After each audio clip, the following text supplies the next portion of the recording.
Jamen, min oplevelse med Air Solution, det er, at jeg synes, det her med, når du kommer ud i stallen, så har du det rigtig lys fra starten af, når du kommer om morgenen.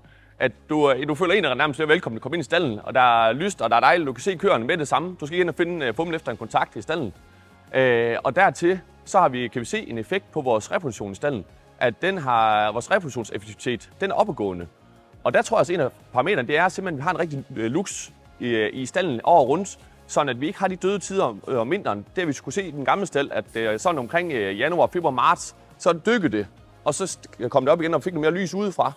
Den kurve kører bare lige så fint jævnt nu. Ud fra det og de ting, som jeg kan se, at vi har haft effekt i vores stald med lys og alt det her, jamen, så kan jeg helt klart anbefale Air Solution til andre også. Altså de penge, som måske det har en værpris, jamen dem kan du hurtigt tjene hjem ved øget reproduktionseffektivitet. Så jeg vil helt klart anbefale det.